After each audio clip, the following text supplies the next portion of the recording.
भारत की सांस्कृतिक विविधता में ऐसे कई पर्व और उत्सव शामिल हैं जो न केवल धार्मिक महत्व रखते हैं बल्कि कला, परंपरा और लोक जीवन का भी अद्भुत दर्शन कराते हैं। इन्हीं में से एक है कर्नाटक का गौरव, मैसूर दशहरा। ये महज एक त्योहार नहीं बल्कि ऐसा भव्य आयोजन है जिसमें इतिहास, आध्यात्मिकता, कला, शिल्प, खान-पान और लोक संस्कृति का अनोखा संगम दिखाई देता है। कहते हैं कि मैसूर नाम ही राक्षस महिषासुर के नाम महिशुरू से निकला है और यही कारण है कि यहाँ का दशहरा महिषासुर मर्दिनी देवी चामुंडेश्वरी की आराधना से विशेष रूप से जुड़ा हुआ है। वहीं कर्नाटका की सांस्कृतिक राजधानी कहलाने वाला मैसूर अपने आप में अद्वितीय है। ये शहर न केवल कला और स्थापत्य के लिए प्रसिद्ध है बल्कि अपने खान पान और हस्तशिल्प के लिए भी विश्व भर में जाना जाता है।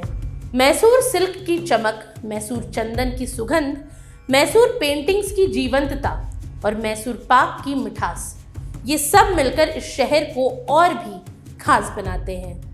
इसके अलावा आज मैसूर डोसा भी वैश्विक स्तर पर अपनी पहचान बना चुका है। लेकिन इन सबके बीच जो चीज मैसूर को असली पहचान दिलाती है वो है मैसूर का दशहरा। ये त्योहार नवरात्रि के 10 दिनों तक चलने वाला राजसी उत्सव है जिसे देखने के लिए पूरी दुनिया से पर्यटक मैसूर पहुंचते हैं। मैसूर दशहरा का दृश्य अद्भुत होता है। हर साल उत्सव की शुरुआत चामुंडी हिल्स पर स्थित चामुंडेश्वरी मंदिर में विशेष पूजा से होती है और 10 दिनों तक पूरा शहर मानो किसी दुल्हन की तरह सजाया जाता है।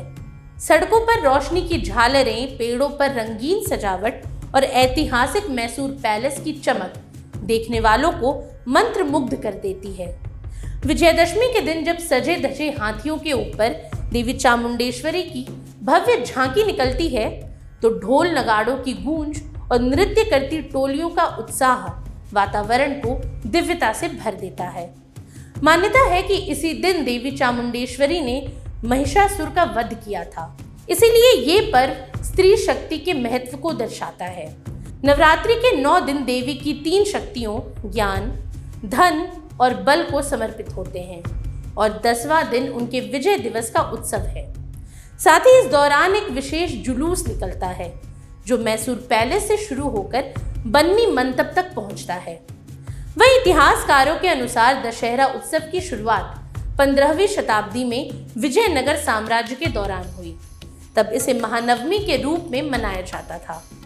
विजयनगर साम्राज्य के पतन के बाद मैसूर के वोडेयार शासकों ने इस परंपरा को आगे बढ़ाया। 1805 में महाराजा कृष्णराज वोडेयार तृतीय ने महल में दरबार लगाने की परंपरा शुरू की जिसमें राज परिवार, विशिष्ट अतिथि और आम जन शामिल होते थे। ये परंपरा आज भी वोडेयार परिवार द्वारा निजी दरबार लगाकर निभाई जाती है। इसी तरह 1880 में महाराजा चामराजा वोडेयार 10वें ने मैसूर प्रदर्शनी की शुरुआत की ताकि लोगों को नवीनतम तकनीकी और सामाजिक विकास से परिचित कराया जा सके। हालांकि अब इसका आयोजन कर्नाटक प्रदर्शनी प्राधिकरण करता है। अब गौरतलब है कि मैसूर दशहरा एक त्योहार होने के साथ ही एक अनुभव है। ऐसा अनुभव जिसमें आध्यात्मिकता, इतिहास और संस्कृति तीनों का अद्भुत संगम होता है।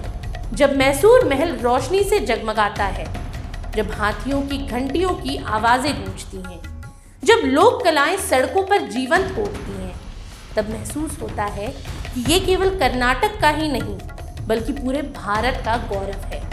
आज के लिए इतना ही। ये सामग्री आपके लिए जुटाई थी उर्वशी शेखर ने और वीडियो संयोजन किया था राहुल कुमार ने। ये वीडियो आपको कैसा लगा हमें कमेंट सेक्शन में ज़रूर बताएं और ऐसी तमाम रोचक जानकारियों के लिए बने रहिए स्वराज पोस्ट बिहार झारखंड के साथ। और अब तक अगर आपने हमारे YouTube चैनल को सब्सक्राइब नहीं किया तो अभी जाकर करें और फेसबुक पर हमारे पेज को लाइक और फॉलो करना ना भूलें।